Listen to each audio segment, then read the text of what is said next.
ঢালিউড অভিনেত্রী ও উপস্থাপিকা জাহরা মিতুকে নিয়ে সামাজিক যোগাযোগ মাধ্যমে নেটিজেনদের চলছে আলোচনা সমালোচনা। বৈষম্য বিরোধী ছাত্র আন্দোলনের তোপের মুখে পড়ে গত ৫ আগস্ট প্রধানমন্ত্রী পদত্যাগ করেছেন। তিনি ভারতে পালিয়ে গেছেন। আওয়ামী লীগ সরকার পতনের পরেই সাবেক সড়ক ও পরিবহন মন্ত্রী ওবায়দুল কাদেরের সঙ্গে এ অভিনেত্রীর সম্পর্ক নিয়ে নানান চটকদার শিরোনামে খবর প্রচার হয় বিভিন্ন সংবাদ মাধ্যমে। সেখানে দাবি করা হয় ওবায়দুল কাদেরকে নিজের অভিভাবক মনে করতেন জাহরা মিতু। তাদের দুজনের মধ্যে ছিল বেশ ভালো সম্পর্ক।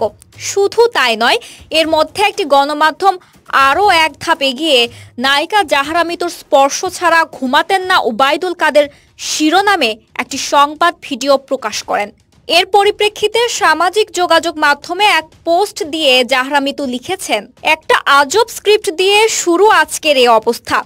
একটা তৃতীয় সারির অনলাইন পোর্টাল যার নামও আমি এর আগে কখনো শুনিনি, হয়তো ওই নিউজটাই তাদের সবচেয়ে দ্রুত ভিউ পাওয়া একটি নিউজ। এই অভিনেত্রী আরও লিখেছেন, কোনো সোর্স কিংবা প্রমাণ ছাড়াই মন্ত্রীপাড়ায় ঢুকে ঘুম পাড়ানোর মতো দুর্বল স্ক্রিপ্ট, সেই সঙ্গে দুর্দান্ত কাস্টিং, আর কি লাগে? ভিউয়ের জন্য এটাই যথেষ্ট। যখন সোর্স কি জিজ্ঞেস করা হলো, উত্তর এলো সবাই তো বলে। এই সবাই তো বলে এটা নাকি কোনো সোর্স? জাহরা মিতু বলেন, সবাই জানলো তার স্ক্রিপ্ট দিয়ে, তার আগে কেউ কিছুই জানে না। তিনি বলেন, খুঁজতে থাকলাম এই স্ক্রিপ্টের রচয়িতাকে।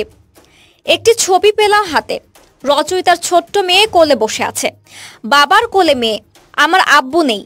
তাই হয়তো ছবিটি দেখে রাগ কিছুটা কমে গিয়েছিল।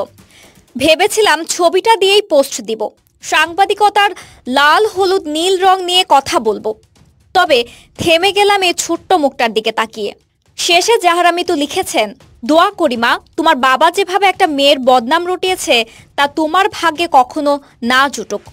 তোমার নামে কেউ কখনো মিথ্যা অপবাদ না দিক। আল্লাহ যেন তোমাকে কোনো পাড়াপড়শিরও মিথ্যে অপপ্রচারের ভাগিদার না করে। বড় হও, তবে বাবার এসব অপরাধের জন্য ঘৃণা করো না। হয়তো তোমার মুখে ভাত তুলে দিতেই আজ তার এ অবস্থা।